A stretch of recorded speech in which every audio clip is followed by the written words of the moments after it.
एक व्यक्ति की इंतजार थी,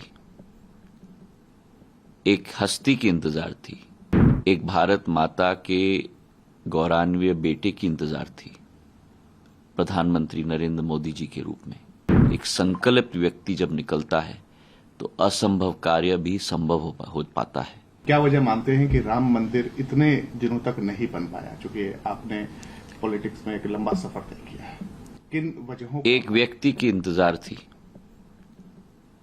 एक हस्ती की इंतजार थी, एक भारत माता के गौरवान्वित बेटे की इंतजार थी, प्रधानमंत्री नरेंद्र मोदी जी के रूप में। जिन हजारों साल से लोगों के जो सपने थे, उन सपनों को पूरा करने का संकल्प लेकर एक संकल्पित व्यक्ति जब निकलता है तो असंभव कार्य भी संभव हो पाता है। और इस अभियान में मेरे लिए स्वयं एक भावनात्मक क्षण है, क्योंकि सन 80 के दशक में मेरी आजियम्मा राजमाता साहब विजय राजे सिंधिया जी भी इसी अभियान के साथ जुड़ी हुई थी, लाल कृष्ण अडवाणी जी के साथ, मुरली मनोहर जोशी जी के साथ। और एक भावनात्मक क्षण मेरे लिए स्वयं है।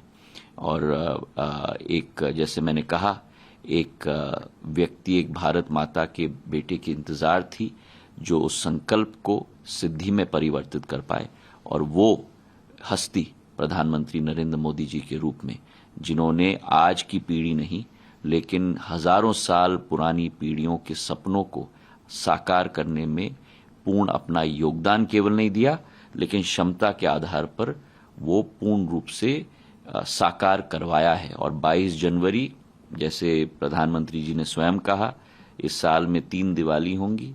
एक दिवाली जो हमने मनाई भगवान की दी हुई, दूसरी दिवाली जब 5 विधानसभाओं के चुनाव के नतीजे आए, और तीसरी दिवाली 22 जनवरी को मनाई जाएगी। 24 में आप चुनाव लड़ेंगे?